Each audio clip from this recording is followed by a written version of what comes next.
Archana madam.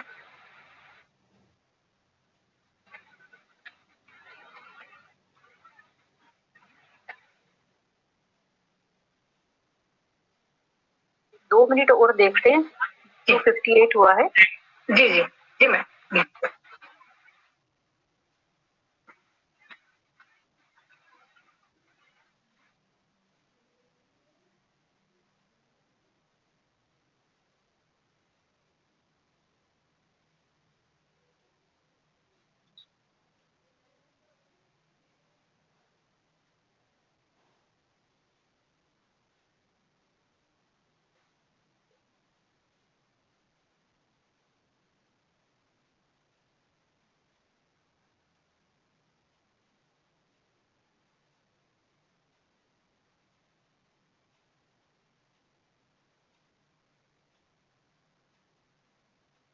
Very good afternoon to all of you. सभी को मेरा नमस्कार। आज हम लोग वापस से 7 डेज जो वर्कशॉप है उसमें पुनः मिल रहे हैं। मैं हमारे विभाग की तरफ से और महाविद्यालय की तरफ से रेखा आचार्य मैडम का बहुत बहुत स्वागत करती हूँ और कार्यक्रम की शुरुआत करती हूँ। मैडम आपकी परमिशन हो तो मैं शुरू कर रही हूँ। Respected additional director higher education Indore division doctor Suresh Silawat sir, respected principal madam doctor Sumitra Vaske, आज की हमारी guest speaker doctor Rekha Acharya, professor of economics, dean and head of the department social science and school of language and culture, Devi Ahilya Vishwavidyalaya Indore, workshop organising secretary doctor Sudha Kapoor, professor geography, organising team member doctor Rakhi Shukla and doctor Bhakti Choure, professor geography, और सभी प्रतिभागियों का मैं doctor अर्चना पुरोहित, geography department और माता Jijabai government PG college Indore की तरफ से इस 7 डेज वर्कशॉप में स्वागत करती हूँ। मैं पार्टिसिपेंट्स को बताना चाहूंगी कि आज हमारी जो गेस्ट स्पीकर है डॉक्टर रेखा आचार्य, वो हमसे डेटा प्रेजेंटेशन और रिपोर्टिंग रिजल्ट्स पर चर्चा करेंगी। मैडम आपको मैं जानकारी देना चाहूंगी कि पिछले 6 दिनों में हम लोगों ने report writing, literature review, empirical research proposal कैसे बनाते हैं और टेस्टिंग ऑफ हाइपोथेसिस पर चर्चा की है। आज हम लोग डेटा प्रेजेंटेशन और रिपोर्टिंग रिजल्ट पर चर्चा करेंगे जो निश्चित ही रिसर्च स्कॉलर को रिसर्च करने में योगदान देगा, ऐसी मेरी उम्मीद है। मैं हमारे पार्टिसिपेंट्स को बताना चाहूंगी कि आज की हमारी गेस्ट स्पीकर का एकेडमिक जितना स्ट्रांग है उतना ही स्ट्रांग उनका मैनेजमेंट और एडमिनिस्ट्रेशन भी रहा है। आप एक एनसीसी कैडेट रह चुकी हैं जो उनके कार्यों में भी देखने को मिलता है। मैं संक्षिप्त में मैडम का परिचय देना चाहूंगी। मैडम ने इकोनॉमिक्स में एमए, एमफिल और पीएचडी किया है, साथ ही एचआर ह्यूमन रिसोर्स में एमबीए भी किया है। आपका 26 ईयर का एकेडमिक और रिसर्च एक्सपीरियंस है। आप 2 साल इग्नू में as a programme officer distance learning project पर न्यू दिल्ली में आपने काम किया है। आप एजुकेशन प्लानिंग से जुड़ी हुई हैं, जिसके अंतर्गत आपने कैपेसिटी बिल्डिंग प्रोग्राम में मास्टर ट्रेनर और इन सर्विस टीचर्स को ट्रेनिंग दी है। आपके 40 रिसर्च पेपर नेशनल और इंटरनेशनल रेप्यूटेड जर्नल में पब्लिश हो चुके हैं। आपकी 2 बुक्स और 3 चैप्टर एडिटेड बुक में पब्लिश हुए हैं। आपके अंडर में 8 स्टूडेंट्स को पीएचडी की डिग्री अवार्ड हुई है और वर्तमान में पब्लिश रिसर्च पेपर जो आपने पब्लिश करवाए हैं उनमें कुछ प्रमुख के बारे में मैं बताना चाहूंगी, जिनमें प्रमुख है challenges for goods and service tax during pandemic, Madhya Pradesh में ग्रामीण जनजाति समुदाय में रोजगार के स्वरूप पर सरकारी योजनाओं के प्रभाव का मूल्यांकन, analysis of social and economic protection in India, a parity between central and state policies with special reference to India and old age program, structural changes in occupational pattern in rural Madhya Pradesh, good governance and social polarization among Indian state and its implications, obstacle in economic growth of Madhya Pradesh, changes in cropping pattern in Jammu and Kashmir, a study of interrelationship between demographic indicators and economic development across Indian states, economic polarization in Madhya Pradesh, a district-wise analysis, contribution of telecom sector to growth of Indian service sector, an empirical study, inequality across Indian states, a study of e-banking factor affecting customer satisfaction, ये आपके कुछ research paper जो publish हुए हैं। इसके अलावा आपने कई सारे कॉन्फ्रेंसेस में, कई वेबिनार में स्पेशल लेक्चर दिए हैं एज ए इनवाइटी स्पीकर, जिनमें प्रमुख है Gandhian economics, strategies for the development of entrepreneur skill among youth, academic planning in excellence, time management for professional success, CSR fund for social development, fundamental research methodology for social sciences, concept and process of research design, action research project in social sciences, analysis and presentation of data, hypothesis testing, current issues of Indian economy, current challenges of before Indian economy during pandemic, MSME funding, a tool for women empowerment, how to be vocal for local and global issues and challenges, social, economic and psychological impact for pandemic COVID-19 on our society, women empowerment, role and responsibility for society, data analysis and using SPSS in social sciences. ये सारे जो lecture हैं वो madam ने कई जगह पर guest speaker के रूप में दिए हुए हैं। इसके अलावा मैडम कई यूनिवर्सिटी की कल्चरल कमेटी की कोऑर्डिनेटर हैं। आपने कई conferences, refresher course, induction programme, workshop और सिंपोजियम को ऑर्गेनाइज किया है और कई में पार्टिसिपेट भी किया है। आप यूनिवर्सिटी देवीले विश्वविद्यालय के IQAC के मेंबर भी हैं। आप महात्मा गांधी शोध पीठ की सेक्रेटरी हैं। आपको इंटरनेशनल वुमेन डे 2020 में लीडरशिप एंड मैनेजमेंट के लिए टेक्सटाइल एसोसिएशन ऑफ इंडिया की तरफ से सर्टिफिकेट ऑफ ऑनर भी मिला है। आप MPIC SSR उज्जैन और कस्तूरबा ग्राम की गवर्निंग बॉडी अपने सहयोग नाम से देवीलिया विश्व और आप तरंग वार्ता देती हूँ मैडम के अचीवमेंट के लिए। और अपने पार्टिसिपेंट से को बताना चाहूंगी कि आज जो मैडम जो लेक्चर देने वाली हैं आप उनको उसको ध्यान से सुनिए। मैडम का रिसर्च मेथोडोलॉजी में एक्सपर्टीज है। मैं मैडम को निवेदन करना चाहूंगी कि मैडम अपना प्रेजेंटेशन स्टार्ट करती हैं और मैं वापस से आपको धन्यवाद भी देना चाहती हूँ। Madam please start your presentation. जी, सबसे पहले तो मैं धन्यवाद देना चाहूंगी माता जीजाबाई मोती तबेला, जो ओल्ड GDC के नाम से जाना जाता है, गवर्नमेंट PG गर्ल्स कॉलेज के ऑर्गेनाइजिंग टीम को, जिनमें मैडम सुधा कपूर, मैडम अर्चना पुरोहित और उनकी पूरी टीम लगी हुई है।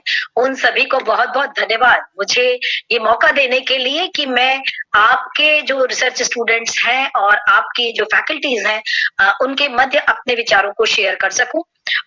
मैं धन्यवाद देना चाहूंगी आपके ऑर्गेनाइजिंग सेक्रेटरी टीम के जो कर्ता धर्ता हैं और लीडर्स हैं, patron doctor Sumitra Waskel madam जो प्रिंसिपल हैं, और एडिशनल डायरेक्टर जो डॉक्टर सुरेश सिलावट सर को, जो एडिशनल डायरेक्टर है डिपार्टमेंट ऑफ हायर एजुकेशन में इंदौर में, और IQAC कन्वेनर मैडम कुशल जैन को भी बहुत बहुत धन्यवाद देना चाहूंगी। साथ ही कन्वेनर और को कोऑर्डिनेटर और इंटायर ऑर्गेनाइजिंग टीम, जिसमें मैं ऑलरेडी नाम ले चुकी हूँ, मैडम सुधा कपूर और अर्चना पुरोहित मैडम का, कि आप लोगों ने मुझे मौका दिया यहाँ पे अपनी बात कहने का। मैं अपनी बात शुरू करने के पहले एक PPT के माध्यम से अपनी बात कहना चाहूंगी और उसे शेयर करना चाहूंगी आपके बीच में, ताकि मैं अपनी बात को अच्छे से कह पाऊं। और इसके लिए मुझे 1 सेकंड का टाइम आप मुझे देंगे ताकि मैं उसको प्रेजेंट कर सकूं आपके सामने। जो आज का हमारा बेसिकली डिस्कशन पॉइंट है, उसमें यदि हम data presentation and reporting of research finding, ये जब हम बात करते हैं तो बेसिकली इसमें आपको ये जानना जरूरी होता है कि ये क्यों जरूरी है। देखिए, जो डेटा प्रेजेंटेशन है, 1 सेकेंड प्रेजेंट हो जाने दीजिए, then I will start my discussion. आप लोगों को मेरी स्लाइड्स दिख रहे हैं? अभी नहीं, इट इज नॉट विजिबल। जी मैडम, दिख रही है। दिख रही है, ओके, देन मैं इसको अब लार्ज कर देती हूँ। Data presentation and reporting of research finding. देखिए, रिसर्च के प्रोसेसेस में जैसा मैडम अर्चना पुरोहित ने बताया कि पिछले 6 दिनों में आप लोगों ने कई सारे टॉपिक्स के बारे में चर्चा करी, जिसमें हाइपोथेसिस टेस्टिंग से लेके रिसर्च प्रपोजल कैसे तैयार करें या रिसर्च प्रॉब्लम कैसे सिलेक्ट करें। ठीक है, ये हर एक स्टूडेंट जो है उसको पता रहता है कि वो किस तरह से अपनी रिसर्च आइडेंटिफिकेशन करेगा, किस तरह से उसके ऑब्जेक्टिव्स बनाएगा और डेटा कलेक्शन कैसे करेगा।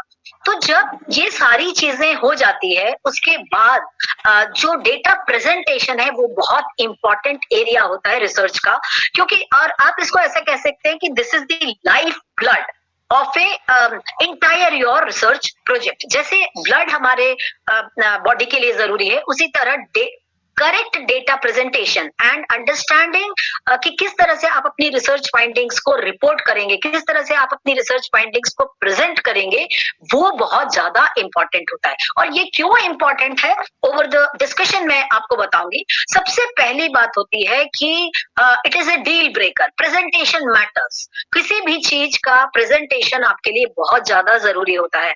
यदि आप क्योंकि ये एक डील ब्रेकर होता है, डील ब्रेकर मतलब आपकी पूरी मेहनत इस प्रेजेंटेशन पे डिपेंड रहती है। आप कितने भी इंटेलिजेंट हो जाएं, कितना भी अच्छा रिसर्च कर लें, कितनी भी अच्छी तरीके से आप डेटा कलेक्ट कर लें, कितना भी अच्छा हाइपोथेसिस बना लें, लेकिन यदि आप उसे अच्छे से प्रेजेंट नहीं कर पा रहे हैं तो आप का रिसर्च का जो आप बताना चाहते हैं वो आप प्रॉपरली नहीं बता पाएंगे, because it is a fact file of the problem. वो समस्या की पूरी फैक्ट फाइल होता है, मतलब तथ्यों का ऐसा संयोजन होता है वो बेसिकली जो आपकी समस्या को न केवल एक्सप्लेन करता है बल्कि आपकी समस्या के एक्सटेंशन के बारे में, उसके विस्तार के बारे में, वो कितनी डीप हो सकती है और उसके विभिन्न कौन कौन से आयाम हो सकते हैं उनके बारे में भी वो बताता है।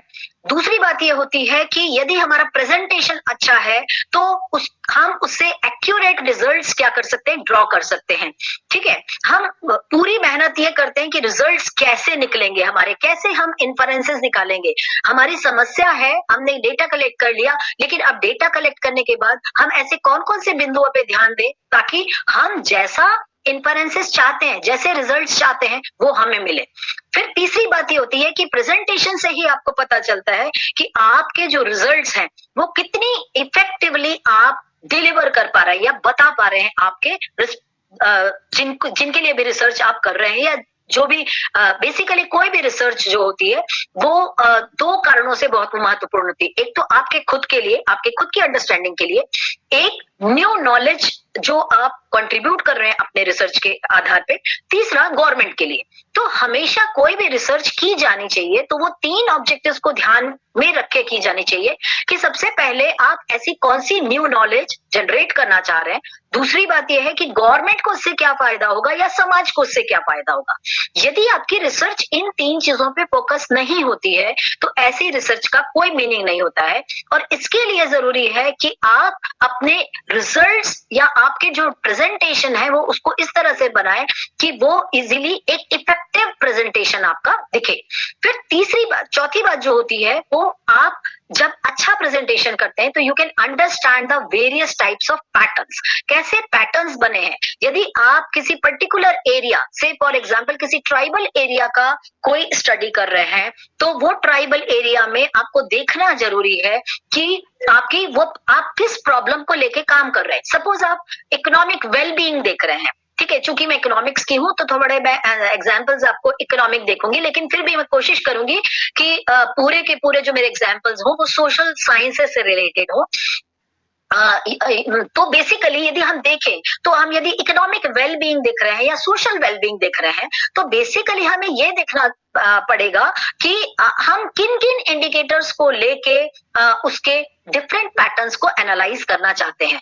क्या हम मतलब कास्ट वाइज इकोनॉमिक वेलबीइंग देख रहे हैं, क्या हम रिलीजन वाइज देख रहे हैं, जेंडर वाइज देख रहे हैं, क्या देख रहे हैं। तो बेसिकली यदि जब हम इनको देखते हैं तो हमारे सामने एक पैटर्न दिखाई देता है पूरा का पूरा। ओके, जेंडर के आधार पे इकोनॉमिक वेलबीइंग कैसी है, ज्योग्राफिकल हमारी वेलबीइंग कैसी है, अलग अलग लोकेशंस पे, जैसे कुछ रूरल एरियाज सपोज रोड के पास में है, कुछ रूरल एरियाज इंटीरियर एरियाज में है, तो उनमें क्या डिफरेंस, उनके इकोनॉमिक वेलबींग या उनके सोशल वेलबींग में क्या डिफरेंस आ रहा है, ये डिफरेंट टाइप ऑफ पैटर्न्स हम हमारे प्रेजेंटेशन के माध्यम से ही निकाल पाते हैं। पर ये प्रेजेंटेशन को करने के लिए it is very important that you require a skill, आपको स्किल की जरूरत है। कैसी स्किल? जो अब हम आपको बताने जाएंगे। ठीक है, ये स्किल्स कैसे करेंगे कि सबसे पहले आपको आपके जो डेटा आप कलेक्ट कर रहे हैं उसका नेचर अंडरस्टैंड करना पड़ेगा। You have to understand the nature of the data and you have to understand the various type of data which are available. कितने टाइप के डेटा जो अवेलेबल है वो आपको दिखना पड़ेगा। Second, which tool you are applying to the data for the analysis. ठीक है, तो इसके लिए कौन से स्किल्स आपको चाहिए? दो टाइप के स्किल्स आपको चाहिए। पहला तो डेटा कलेक्शन मेथोडोलॉजीज चाहिए आपको, कौन कौन से डेटा से आप ले रहे हैं और वो मेथोडोलॉजी को आप क्यों अप्लाई कर रहे हैं, ये एक स्किल चाहिए, ये एक अंडरस्टैंडिंग चाहिए।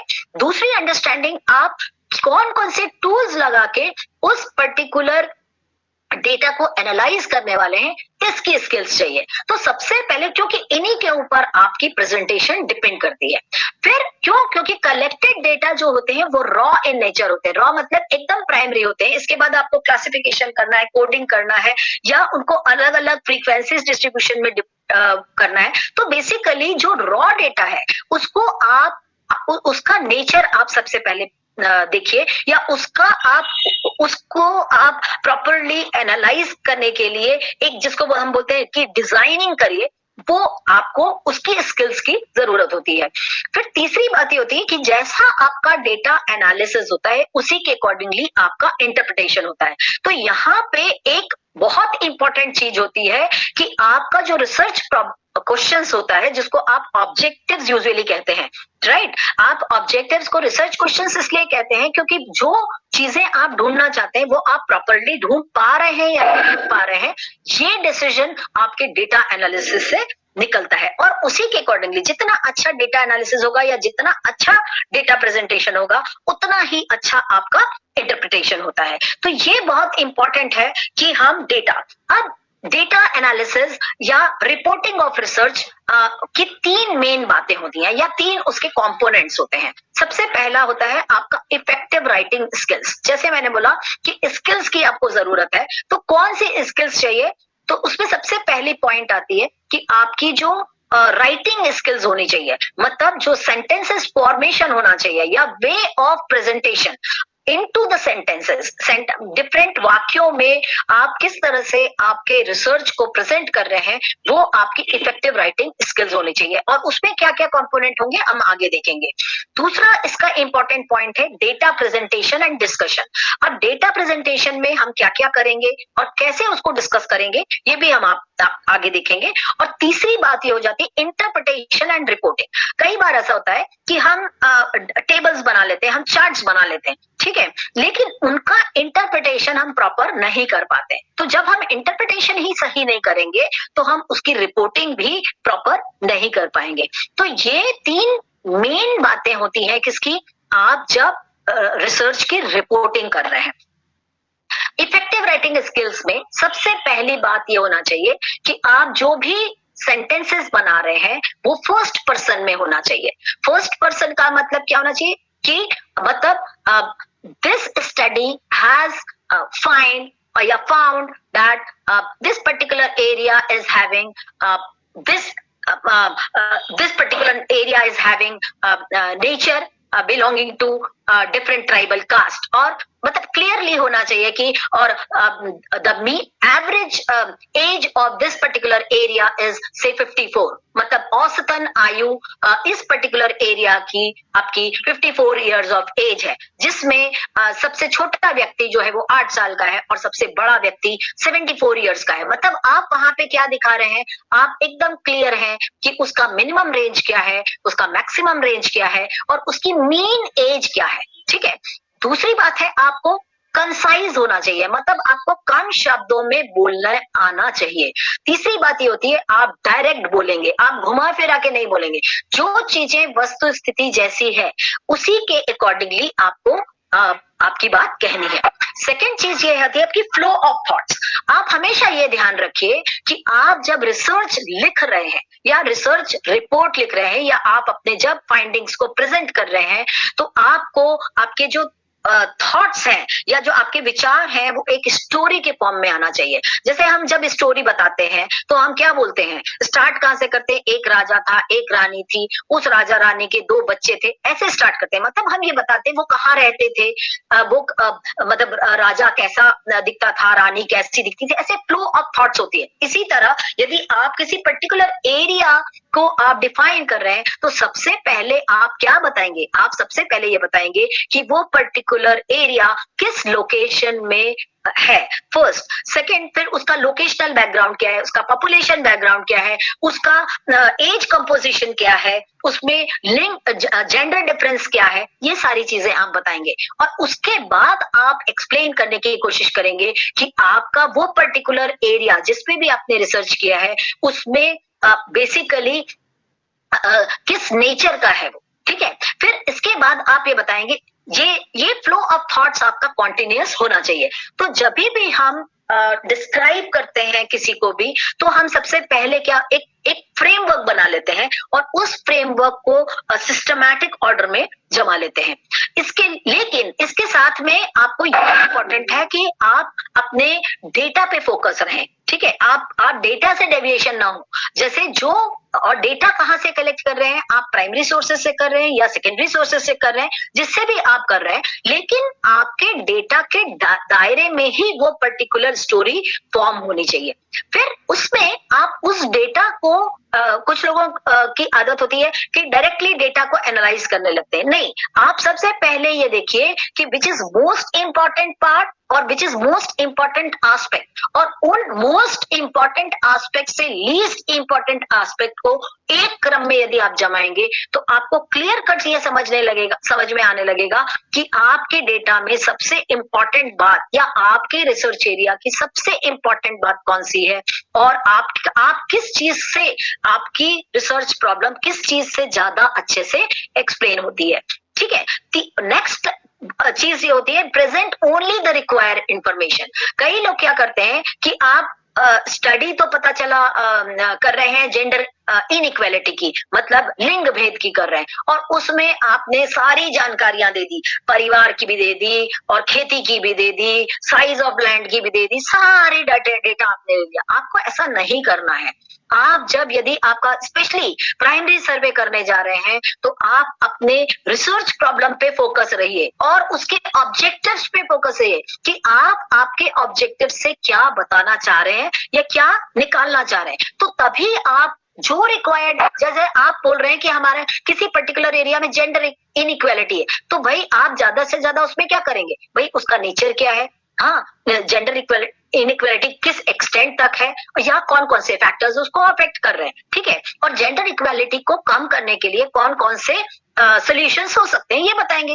एट द मैक्सिमम किसी भी स्टडी में 4 या 5 ऑब्जेक्टिव्स मोर देन सफिशिएंट होते हैं, और इसीलिए आप अपनी पर्टिकुलर जो भी स्टडी है उसको केवल उतना ही बताएं जितनी की आपने ऑब्जेक्टिव्स बनाए। हाँ, ये जरूर हो सकता है कि जब आप प्राइमरी सर्वे करने जा रहे हैं तो उस समय आपको आपके ऑब्जेक्टिव्स के अलावा भी आपके प्रॉब्लम से रिलेटेड कोई ऐसी गहन बातें मिले या कोई ऐसी इंपॉर्टेंट बातें मिले जिसमें आप जिसके कारण आप क्या करें कि उसको आपको बताना इंपॉर्टेंट हो। हाँ, तो ये एक इंपॉर्टेंट बात होती है कि आपको केवल उतना ही इंफॉर्मेशन देना है जो which is very important, right.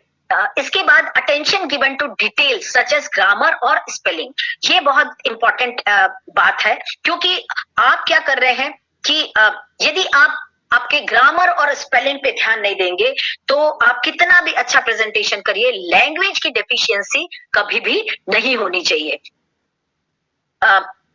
इसमें एक मिनट का टाइम लूंगी मैं, रजिस्ट्रार सर का फोन आ रहा है, यदि आप लोग 1 मिनट का मुझे टाइम दे मैं उन्हें लिख दूं कि I will call you back, ठीक है।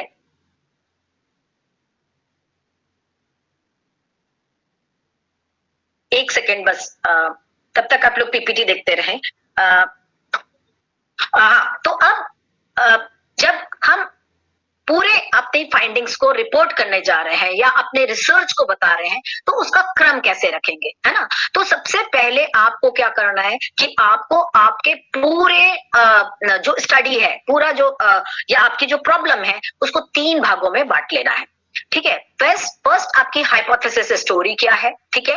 तो इसमें आप 3 मेन चीजें हैं कि आप सबसे पहले ये देखेंगे कि आपके ऑब्जेक्टिव्स के अकॉर्डिंगली आपने हाइपोथेसिस बनाई है या नहीं बनाई है। ऑब्वियसली आप ये मैं मान के चल रही हूँ कि जब आपको अभी पुराने लेक्चर्स जो हुए उनमें आपको बताया होगा कि आपको ऑब्जेक्टिव्स कैसे बनाने हैं, कैसे बनाना है, आपको hypothesis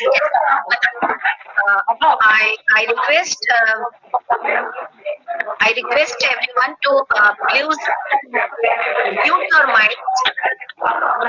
Excuse me. I request. Madam.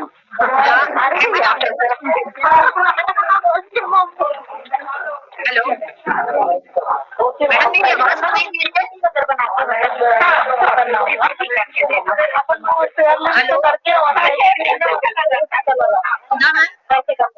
या तो डायरेक्ट मतलब शेयर स्क्रीन करके जो बुक में हम पढ़ा रहे हैं वो वैसा वाला सुधा मैम,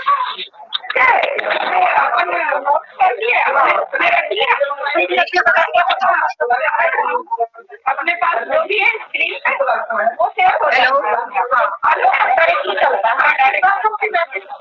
सुधा कपूर मैडम, और पीडीएफ यहाँ पे कौन है जिसको मेरी आवाज सुनाई दे रही है या नहीं?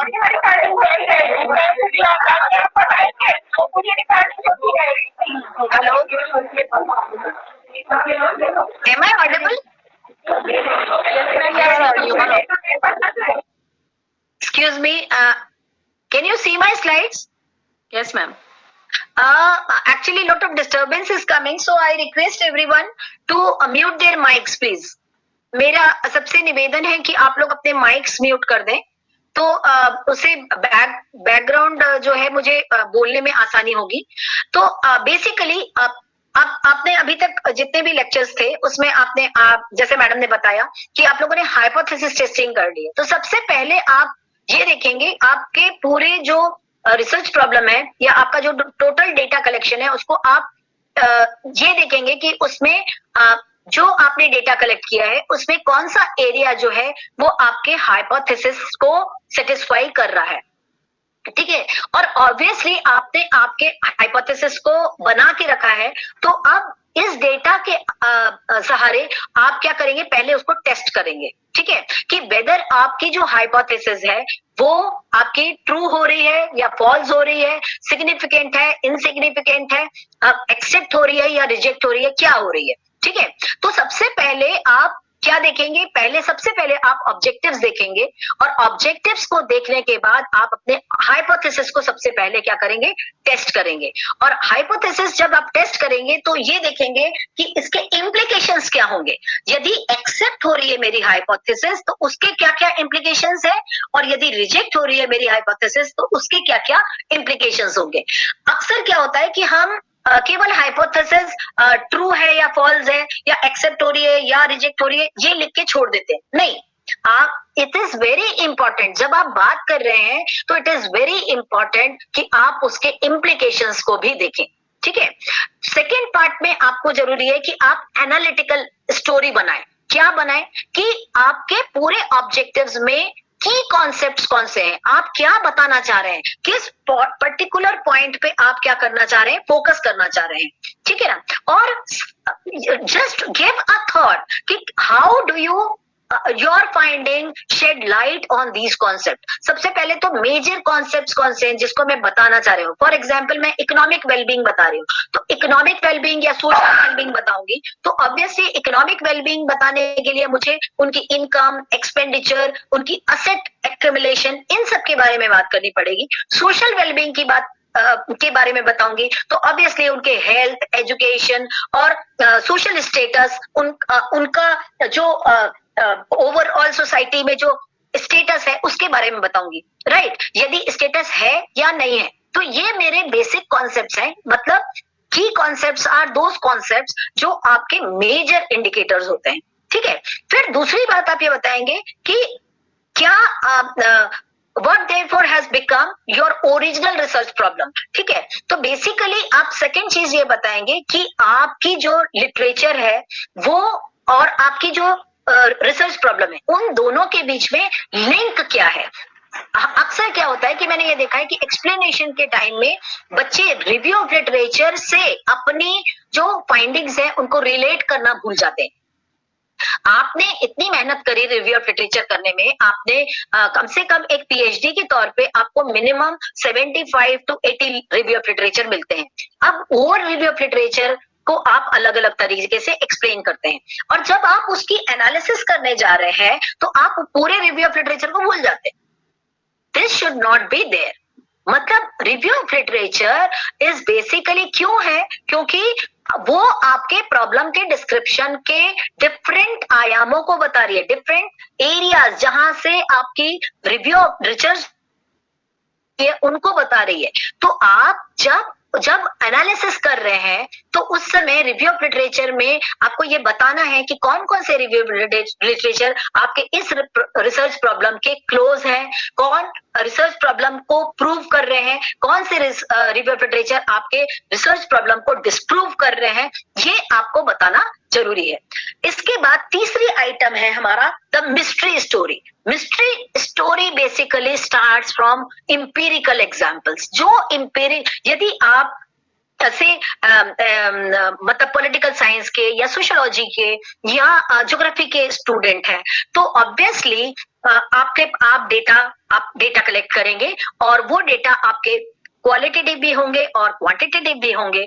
जो क्वालिटेटिव डेटा होंगे वो आपके प्रॉब्लम को डिस्क्राइब करेंगे और क्वांटिटेटिव डेटा जो होंगे वो उसको सपोर्ट करेंगे और उन दोनों का रिलेशन या उन दोनों को यूज करके आप क्या करेंगे, आपकी इंपीरिकल फाइंडिंग्स निकालेंगे। मतलब उनमें आप देखेंगे कि ओके यदि एज वाइज डिफरेंट कॉम्पोजिशन क्या है या सेक्स वाइज डिफरेंट कॉम्पोजिशन मेरे एरिया में क्या है, या मेरे एरिया में इकोनॉमिक वेलबींग किस क्लास के लोगों की ज्यादा अच्छी है या सोशल वेलबींग किस क्लास के लोगों की अच्छी है, रूरल एरियाज की ज्यादा अच्छी है या अर्बन एरियाज की ज्यादा अच्छी है। ये सारी चीजें आप क्या करेंगे, आपके इंपीरिकल एग्जाम्पल से प्रूव करेंगे। क्यों? क्योंकि आपने उसके लिए जो डेटा कलेक्ट करके रखा है। तो ये जब आप ऐसा करने लगेंगे तो बेसिकली वो आपकी उसमें कुछ ऐसे रिलेशंस निकल के आएंगे जो नए तरीके के होंगे और यही आपकी मेन फाइंडिंग्स होंगी। क्यों कौन से नए रिलेशंस निकल रहे हैं? दो वेरिएबल, यदि पुराने रिव्यू ऑफ लिटरेचर में बताया है कि दो पर्टिकुलर वेरिएबल से फॉर एग्जांपल एज और इनकम, ये दो वेरिएबल हैं सपोज, ठीक है, और हमने ये एक हाइपोथेसिस लेके रखी है कि भाई as the age grows your income also grows. पर ये कोई जरूरी थोड़ी है कि हर जगह पे ये लागू हो, ठीक है, कि जैसे जैसे आपकी आयु बढ़ रही है वैसे वैसे इनकम बढ़ेगी, कोई जरूरी नहीं है। ठीक है, आपकी एज बढ़ रही है लेकिन आपकी हेल्थ स्टेटस अच्छी नहीं है, आपकी एजुकेशनल बैकग्राउंड अच्छी नहीं है, तो आपकी इनकम के बढ़ने के चांसेस या आपके एरिया में अपॉर्चुनिटीज नहीं है तो आपके इनकम के बढ़ने के चांसेस हो नहीं सकते। ठीक है, तो ये बेसिकली आपके रिजल्ट से निकल के आना चाहिए। वो मिस्ट्रीज जो छुपी हुई है या वो मिस्ट्रीज जो दो वेरिएबल्स के बीच में से छुपी हुई है और निकाल के लानी है, वो इंपॉर्टेंट है आपके लिए। I request to mute mic, please. It is disturbing me. फिर अब पूरे इसका ऑर्गेनाइजेशन और लेआउट, जब आप अपने रिसर्च को प्रेजेंट कर रहे हैं या जब आप डेटा एनालाइज कर रहे हैं, डेटा प्रेजेंट करने जा रहे हैं, तो सबसे पहले आपको क्या करना पड़ता है, एक ऑर्गेनाइजेशन और एक लेआउट बनाना पड़ता है। क्या ऑर्गेनाइजेशन आप बनाने जाएंगे? सबसे पहले आपको फाउंडेशन को प्रिपेयर करना है। जो आपका बेसिकली जब आप बोलते हैं हम इंट्रोडक्शन लिख रहे हैं, अब इंट्रोडक्शन तो लिख रहे हैं but that is the foundation of your entire research. आपके पूरे रिसर्च का वो क्या होता है, फाउंडेशन होता है, नींव होती है। और उसमें आपको क्या एक्सप्लेन करना है? सबसे पहले आपको रिसर्च प्रॉब्लम को एक्सप्लेन करना है। कैसे? By explaining your research concepts. ठीक है, अलग आपके रिसर्च प्रॉब्लम्स कहाँ पे है, किस एरिया में है, आपके एरिया से अलग किसी और एरिया में है या नहीं, या यदि दूसरे एरिया में भी सेम प्रॉब्लम है तो वहां का स्ट्रक्चर कैसा है, उसके ऊपर जिन लोगों ने स्टडी की है उन लोगों ने उस प्रॉब्लम के बारे में क्या बताया है और उसके लिए कैसे कैसे चीजों को डिफाइन किया है, कौन कौन से कॉन्सेप्ट्स लिए हैं, कौन कौन से फिनोमिनाज लिए हैं, कौन कौन से इश्यूज जो मुद्दे जिनको हम कहते हैं वो जनरेट किए जिससे आपकी रिसर्च प्रॉब्लम क्या हो रही है, डिफाइन हो रही है, राइट। तो उनको हमें बताना है। फिर उसके बाद और इसको आप बताते हुए सीधे काय पे आएंगे, आपके एम और सिग्निफिकेंस पे कि ये पर्टिकुलर स्टडी आखिर आप इस पर्टिकुलर एरिया में करना ही क्यों चाह रहे हैं, ठीक है, ये एक्सप्लेन करना बहुत ज्यादा जरूरी है। फिर उसके बाद यदि आप ये पर्टिकुलर प्रॉब्लम को उसी एरिया में सबसे ज्यादा प्रोमिनेंट क्यों पा रहे हो, ठीक है, हाँ, तो वो भी आपको जस्टिफिकेशन देना होगा। और फिर आपने उस पर्टिकुलर प्रॉब्लम को सॉल्व करने के लिए कौन कौन से ऑब्जेक्टिव्स लिए या कौन कौन से रिसर्च क्वेश्चंस बनाए जिससे आप ये कह रहे हो कि ओके ये पर्टिकुलर मेरी स्टडी है और ये स्टडी इसलिए इंपॉर्टेंट है क्योंकि इस एरिया में ये सबसे ज्यादा क्या है, डोमिनेंट है, या इस एरिया में सबसे ज्यादा ग्राउंडेड है ना। तो बेसिकली आप जब इंट्रोडक्शन लिख रहे हो तो इंट्रोडक्शन में ये पार्ट आपको फोकस करना पड़ता है कि आपको सबसे पहले आपके रिसर्च कॉन्सेप्ट्स एक्सप्लेन करिए, फिर आप उसके सिग्निफिकेंस को एक्सप्लेन करिए, उसी एरिया को आपने क्यों लिया है, उसके डायमेंशंस क्या है, उस एरिया का नेचर कैसा है और उस स्टडी का नेचर क्या है, ये सारी चीजें आप जब आप इंट्रोडक्शन लिखते हैं उसमें आनी ही आनी चाहिए। दूसरी बात आती है आपकी रिव्यू ऑफ लिटरेचर।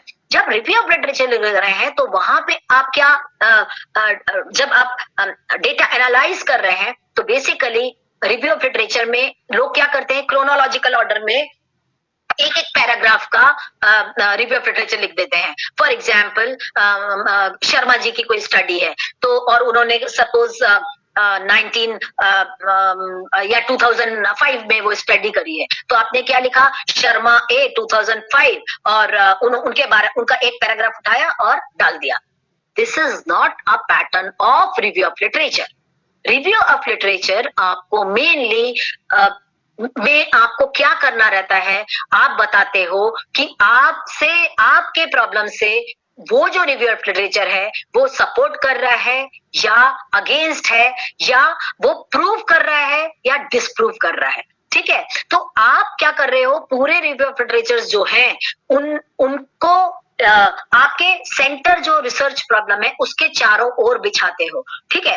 और रिसर्च प्रॉब्लम के आधार पे आप देखते हो कि कौन से ऐसे लिटरेचर हैं जो आपकी इस प्रॉब्लम को क्या कर रहे हैं, सपोर्ट कर रहे हैं, कौन से ऐसे रिव्यू ऑफ लिटरेचर हैं जो उसको अगेंस्ट कर रहे हैं, जिससे आपकी रिसर्च प्रॉब्लम के अगेंस्ट में जा रहे हैं, कौन से ऐसे हैं जो रिसर्च प्रॉब्लम को प्रूव कर रहे हैं कि हाँ हमारी स्टडी और उनकी स्टडी एक जैसी है, उसके रिजल्ट्स एक जैसे आए हैं, और कौन से ऐसे लिटरेचर है या कौन सी ऐसी स्टडीज है जिससे मेरे जो फाइंडिंग्स हैं या जो मेरे जो डेटा के जो रिजल्ट्स आए हैं वो मिलते नहीं है। तो बेसिकली जब आप रिजल्ट निकाल रहे हो तो उसके बाद में आपको रिव्यू ऑफ लिटरेचर का यूज करके बताना पड़ता है कि ये स्टडीज से मेरी भी स्टडी मिल रही है, ये स्टडीज से मेरी स्टडी नहीं मिल रही है, या इन स्टडीज से मेरी स्टडीज थोड़ी सी क्लोज है, तब तो वो रिव्यू ऑफ लिटरेचर आप उसको यूज करिए, ठीक है। फिर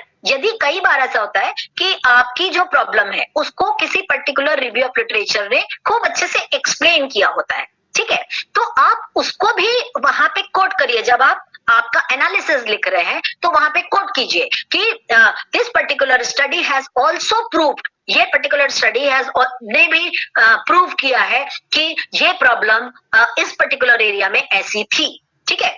तो हम उससे क्या होता है कि हमारा जो एनालिसिस पार्ट है, जो हमारा बोलना चाहिए हमारा डिस्क्रिप्शन पार्ट है, वो क्या होता है, मजबूत होता है। Then comes methodology and procedure. तो मेथोडोलॉजी और प्रोसीजर में एक आप रिसर्च मेथोडोलॉजी जब लिख रहे हो तो उस समय तो आप बता दे रहे हो कि ठीक है मैं ये सैंपलिंग लूंगी और प्राइमरी डेटा कलेक्ट करूंगी, इतने लोगों का प्राइमरी डेटा कलेक्ट करूंगी और इस एरिया का करूंगी, ये आपने सब बता दिया उधर। लेकिन इसी को जब आप डेटा प्रेजेंटेशन कर रहे हो और उसके पार्ट में लिख रहे हो या जब उसको डेटा एनालाइज कर रहे हो तो वहां पे आपको लिखना पड़ता है कि I have taken the sample of 300 से 300 मैंने ए सैंपल लिया था और उसमें ये टूल लगाए थे, ठीक है। उसमें मैंने सेंट्रल टेंडेंसी लगाया था, उसमें मैंने रिलेशंस देखा था, उसमें मैंने सब कुछ किया था, रिसर्च इंस्ट्रूमेंट दिया और ये हाइपोथेसिस मैंने टेस्ट करने की कोशिश करी, है ना। और उनके आधार पे मैंने इस पर्टिकुलर स्टडी के डिफरेंट एनालिसिस को एक्सप्लेन करने की कोशिश की है, ठीक है। और फिर उसके बाद आप अपने प्रेजेंटेशन को स्टार्ट करेंगी। कैसे? ऑब्जेक्टिव वाइज क्या करेंगे आप? आपका जो प्रेजेंटेशन होना चाहिए आपके ऑब्जेक्टिव्स के अकॉर्डिंगली होना चाहिए। आपका फर्स्ट ऑब्जेक्टिव किसी भी एरिया का नेचर होता है, तो आप उस एरिया या आपके प्रॉब्लम का नेचर होता है, तो आप उस प्रॉब्लम के नेचर को एक्सप्लेन करिए। उसमें ये देखिए कि भाई कौन कौन सी चीजें आई हैं, कैसे उनको एक्सप्लेन करना है कि कौन कौन सी चीजें उसमें शामिल हो रही हैं, उसका प्रेजेंटेशन कैसे हो रहा है। मतलब वो सपोज फॉर एग्जांपल वेलबींग की ही बात लें तो सोशल वेलबींग की बात लें तो, और यदि इस पर्टिकुलर वेलबींग को हम मेजर कर रहे हैं से फॉर एग्जाम्पल ट्राइबल एरिया में, ठीक है, झाबुआ मान लीजिए, ठीक है, तो झाबुआ में सबसे पहले आप देखेंगे कि जो आदिवासी हैं उनका इकोनॉमिक वेलबींग का करंट स्टेटस क्या है, ठीक है। अब करंट स्टेटस, फिर आपके दिमाग में क्वेश्चन उठना चाहिए, यार इनका ये स्टेटस है तो ऐसा क्यों है, क्यों? गवर्नमेंट तो इनके लिए बहुत सारा काम करती है, तो क्या इनको गवर्नमेंट की कोई पॉलिसीज नहीं मिली क्या? तो फिर आपका दूसरा क्वेश्चन वहां पे थ्रो करते हैं और उससे जो डेटा आपने कलेक्ट किया होता है वो आप उसमें एक्सप्लेन करते हैं। तो बेसिकली आप क्या कर रहे हैं, जितने भी आपके डिफरेंट एरियाज जिनके आधार पे आपने अपने डेटा कलेक्शन को लिया है उनको एक पहले क्या कर रहे हैं, क्रम में जमा ले रहे हैं, क्रम में जमा के या उनका प्रेफरेंस दे रहे हैं और उसके अकॉर्डिंगली उसको क्या कर रहे हैं, प्रेजेंट कर रहे हैं। और जैसे जैसे एक एक इशू को आप उठाते जाते हैं आप उसको डिस्कस करते चले जाइए ऑब्जेक्टिव वाइज, राइट। तो उससे आप देखेंगे कि आपका जो इंटरप्रिटेशन हो रहा है वो बहुत ज्यादा इंपॉर्टेंट होगा। Then comes conclusion. कंक्लूजन में आपको सबसे पहले क्या करना है कि पहले कुछ क्वेश्चंस जो मैंने नीचे लिखे हैं, what does the quantitative data suggest. यदि सपोज कोई आपने सर्वे किया और वो सर्वे में आपका क्वांटिटेटिव डेटा भी है क्वालिटेटिव डेटा भी है। क्वांटिटेटिव डेटा को हम परिमाणात्मक आंकड़े कहते हैं और परिमाणात्मक आंकड़े नंबर के फॉर्म में होते हैं। क्वालिटेटिव डेटा को हम गुणात्मक आंकड़े कहते हैं और गुणात्मक आंकड़े आपके बेसिकली सब्जेक्टिव फॉर्म में होते हैं जो किसी चीज की कैरेक्टरिस्टिक्स को बता रहे हैं, ठीक है। तो अक्सर आप ये देखिए कि सबसे पहले जब आप कंक्लूजन लिख रहे हैं तो हम अक्सर कहते हैं, डायरेक्टली हम लिख देते हैं कि इस स्टडी से हमको पता चलता है कि ये हुआ। नहीं, आपको उसको प्रेजेंट करने का तरीका होना चाहिए।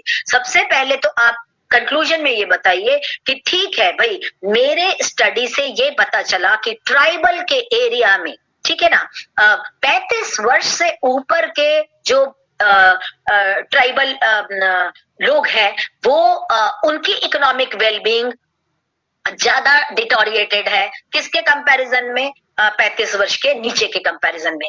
तो आपका यदि ये इस तरह का आंकड़ा आ रहा है तो आपको ये एक्सप्लेन करना है कंक्लूजन में कि मेरी स्टडी से ये पता चला है कि एज वाइज हमने जब इकोनॉमिक वेलबींग को क्लासिफाई किया तो 35 वर्ष के ऊपर के लोगों का इकोनॉमिक वेलबींग घटता हुआ दिखा और उससे कम दिखा। तो इसका अब इन्फरेंस आप बताइए, इससे ये हम निष्कर्ष पे पहुंचते हैं कि जैसे जैसे ट्राइबल्स लोगों की एज में बढ़ोतरी होती जाती है, चूंकि उनके पेरेंट्स से वो दूर होते जाते हैं और पेरेंट्स से दूर होने के कारण उनके न्यूक्लियर क्या बोलते हैं परिवार होते जाते हैं, तो उसका इफेक्ट उनके इनकम पे या उनके इकोनॉमिक वेलबींग पे पड़ता है। वो उतने ज्यादा हैम नॉट्स होते चले जाते हैं, ठीक है। तो इस तरह से आपको बताना है। इसी तरह जो क्वालिटेटिव डेटा आपने इंडिकेट किया उसको आपको पहले बताना है और इसके लिए सबसे अच्छा तरीका यह होता है कि आप पहले ही सारी चीजें देख लें, ठीक है। तो ये चीजें आपको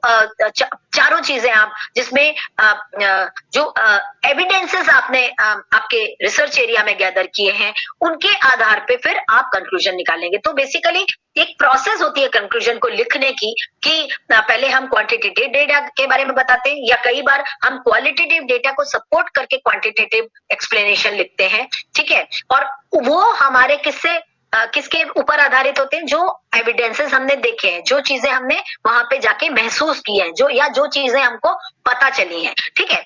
कई बार ऐसा होता है कि बच्चे क्या करते हैं कि ऑब्जेक्टिव तो कुछ बनाए, ऑब्जेक्टिव का एक्सप्लेनेशन से कोई लेना देना नहीं होता, एक्सप्लेनेशन का आपके निष्कर्ष से कोई लेना देना नहीं होता, और उसमें सुझाव तो और भी महान होते हैं कि जब आप सुझाव देने जाते हैं तो सुझाव एकदम कॉमन से रहते हैं। नहीं, आपके सुझाव कहां से आने चाहिए? सुझाव हमेशा आपके ऑब्जेक्टिव्स के आधार पे आने चाहिए, आपके क्वांटिटेटिव डेटा के आधार पे आने चाहिए, क्वालिटेटिव डेटा के आधार पे आने चाहिए, और जो एविडेंस आप वहां पे देख के आ रहे हैं उसके आधार पे ही आपके क्या आने चाहिए, सुझाव आने चाहिए, और उन्हीं के बाद आप ओवरऑल कंक्लूजन देंगे। तो कंक्लूसिवली ये कहा जाता है कि इकोनॉमिक बिल ये ऐसे आप फिर बताएंगे उसको, और उसके बाद आप रिकमेंडेशन देंगे। रिकमेंडेशन में बेसिकली देना किसके लिए जरूरी होता है? सबसे पहले आप रिकमेंडेशन देंगे कि इससे जिस भी एरिया में आप काम कर रहे हैं उस एरिया को क्या फायदा होगा। सेकेंड रिकमेंडेशन आपकी होनी चाहिए कि आप जिस भी स्टेट में है उसके स्टेट गवर्नमेंट को क्या होगा, कौन कौन से जो इसके स्टेक होल्डर्स हैं उनको क्या फायदा होगा, या जो लोग इस शोध को प्राप्त करता है, मतलब इस शोध के मतलब जो रिस्पोंडेंट्स हैं या शोध को देखेंगे आपके, उनको क्या फायदा होगा, और फिर नेशनल पॉलिसी में वो कैसे फायदा करेगा। अब ये तो मैंने पूरा आपको लेआउट समझा दिया कि आपको बेसिकली जो आपका डेटा पूरा का पूरा प्रेजेंटेशन है वो ऐसे 4-5 भागों में डिवाइडेड होना चाहिए। Introduction, review of literature, methodology and procedure, presentation of research founding और कंक्लूजन, और फिर फाइनली रिकमेंडेशन। और कंक्लूजन के अंदर ही ये 4 पॉइंट्स आपके आते हैं। अब हम चालू करते हैं एक्चुअली जो प्रेजेंटेशन हम करना चाहते हैं। कि कई बार क्या होता है कि हमने देखा है कि जो बच्चे होते हैं या जो रिसर्चर्स होते हैं वो क्या करते हैं कि वो सोचते हैं कि बहुत सारा लिख देंगे ना तो बहुत अच्छा होगा। ऐसा नहीं होता है, क्योंकि more is not necessarily better. आप केवल टू द पॉइंट लिखें और क्या समझाना चाह रहे हैं वही समझाएं, है ना। और केवल इस बात पे ना देखें कि मैंने कितने टेबल इंक्लूड कर लिए या कितने ग्राफ इंक्लूड कर लिए। नहीं, don't spout on the number, पर आप ये बताइए कि आपका डेटा क्या बताना चाह रहा है ना। आप क्या हाईलाइट करना चाह रहे हो, आपका मेन फोकस प्रॉब्लम क्या है, और उस फोकस प्रॉब्लम के कौन कौन से इश्यूज निकल के आपके स्टडी से आए हैं, ठीक है। और ये जब आप बता रहे हैं तो जरूरी है कि डिफरेंट इश्यूज के बीच में, है ना, या डिफरेंट इंफॉर्मेशन के बीच में एक लिंक स्थापित हो, एक कड़ी स्थापित हो, सिंथेसाइजिंग हो, ठीक है। और इसके बाद आप यूज करें ग्राफिक्स का, उनको एक्सप्लेन करने के लिए आप यूज कर सकते हैं ग्राफिक्स का, टेबल्स का, चार्ट्स का, और कई बार टेक्स्ट में, जैसे हम क्वालिटेटिव डेटा ले रहे हैं, कई सारे ऐसे सोशल साइंस के सब्जेक्ट हैं जिनमें हम क्वालिटेटिव डेटा लेते हैं, जैसे हिस्ट्री, है ना, वहां पे हम कंटेंट एनालिसिस करते हैं, है ना। हिस्ट्री में हम अलग अलग स्क्रिप्ट्स को देखते हैं, अलग अलग लाइब्रेरीज में जाते हैं, वहां के स्कल्पचर्स को देखते हैं, या किसी एरिया में कोई हिस्टोरिकल डेवलपमेंट है तो वहां पे देखते हैं। तो बेसिकली हम उसमें बहुत ज्यादा ग्राफिक्स या टेबल्स का इस्तेमाल नहीं कर सकते, लेकिन हम उसमें चार्ट्स का इस्तेमाल कर सकते हैं, पिक्चर्स का इस्तेमाल कर सकते हैं। उसमें हम कई जगह पे आपके स्कल्पचर्स की फोटोग्राफ्स डाल सकते हैं, ग्राफिक कर सकते हैं। तो बेसिकली हमारा जो ओवरऑल प्रेजेंटेशन होना चाहिए वो return presentation to the point होना चाहिए, और वो मिनिमाइज्ड होना चाहिए, और एक्सप्रेशन ज्यादा निकल कर आना चाहिए, राइट। अब इसके बाद डेटा प्रेजेंटेशन टेक्निक, मतलब इसमें बेसिकली 4 टेक्निक्स होती हैं, है ना। एक टेक्स्ट, जैसे मैंने अभी आपको बताया कि क्वालिटेटिव डेटा में हम ज्यादा टेक्स्ट का यूज करते हैं, और बुक्स, रिपोर्ट्स और रिसर्च पेपर्स जब हम लिखते हैं तो इसमें हम बेसिकली ज्यादा से ज्यादा टेक्स्ट का इस्तेमाल करते हैं। स्पेशली यदि सोशल साइंस के ज्योग्राफी और इकोनॉमिक्स या सोशल साइंस के सब्जेक्ट को, सोशियोलॉजी को छोड़ दें, तो बाकी सारे इसमें अक्सर हम ज्यादा टेक्स्ट का इस्तेमाल करते हैं, ज्यादा मतलब सेंटेंसेस का इस्तेमाल करते हैं, ठीक है। फिर टेबुलर फॉर्म, यदि हमारे पास में हमारे जो डेटा है वो हमारे क्वालिटेटिव डेटा भी है और क्वांटिटेटिव डेटा भी है, तो अक्सर हम क्या करते हैं, टेबुलर फॉर्म, टेबल्स बनाते हैं। क्यों? क्योंकि वो हमको समराइजेशन में जो रिसर्च प्रॉब्लम से रिलेटेड चीजों को हमें बताना है उनको हमको समराइज करने के लिए मदद करते हैं। फिर और इसको यूजुअली हम टेबल्स को कैटेगरी में डिवाइड करते हैं, या आप अलग अलग एरियाज में डिवाइड करते हैं या हम कॉलम्स में डिवाइड कर देते हैं, और या यूजुअली हम क्या करते हैं कि बेसिकली उसको प्रोज और कॉन्स, मतलब उसके जो प्रॉब्लम क्या क्या कारण और परिणाम होंगे उनके आधार पे उनको विभाजित कर देते हैं।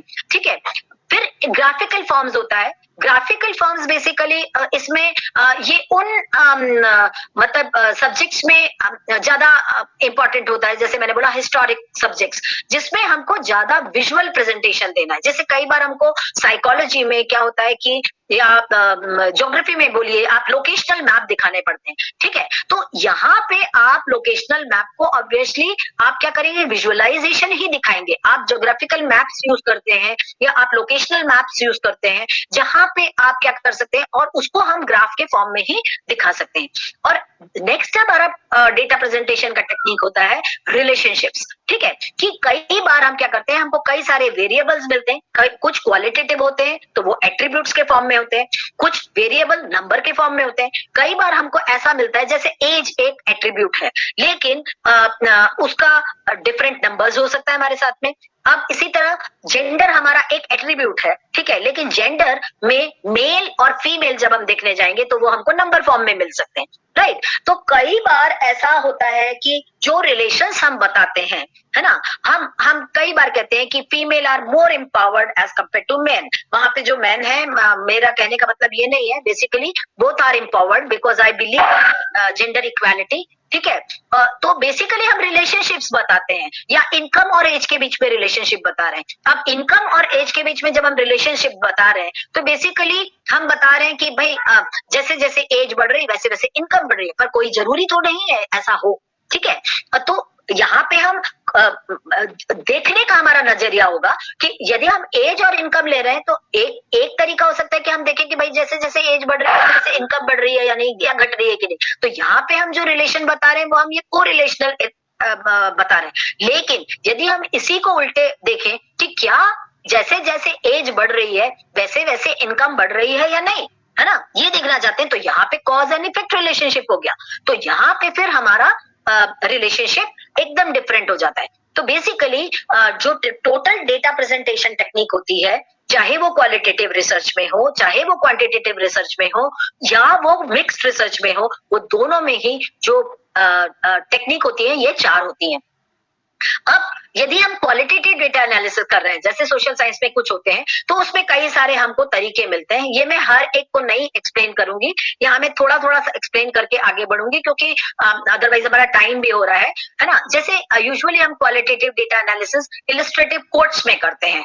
कोट्स मतलब जैसे कुछ कुछ कथन ऐसे हमारे होते हैं, जैसे मालवा में एक कथन बहुत फेमस था, डग डग नीर पग पग समथिंग, वो पग पग नीर और डग डग रोटी, ऐसा कुछ इलस्ट्रेशन था कि मतलब इसका मतलब बेसिकली क्या था कि वहां पे इतना मतलब हरियाली भरियाली थी, इतनी संपन्नता थी कि हर 10 कोस पे पानी अवेलेबल था, हर 10 कोस पे रोटी अवेलेबल थी।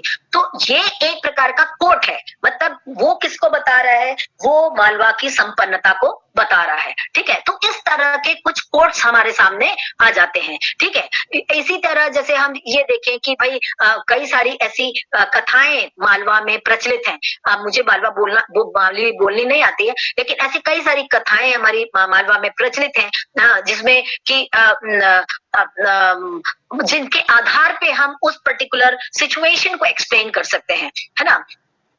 तो या हम जैसे एक कोट होता है जैसे कि पढ़ोगे लिखोगे तो होगे नवाब, खेलोगे कूदोगे तो बनोगे खराब। ठीक है, अब ये एक कोट है सपोज। ठीक है, अब ये आपको क्या एक्सप्लेन कर रहा है कि यदि जो बच्चे पढ़ेंगे लिखेंगे तो वो अब नवाब बनेंगे। नवाब बनने का मतलब दे विल बी स्किल्डफुल, है ना, और खेलोगे कूदोगे तो होगे खराब। आज के इसमें नहीं होता है क्योंकि आजकल जो खेल कूद भी है ये भी एक एरिया ऑफ स्किल डेवलपमेंट है।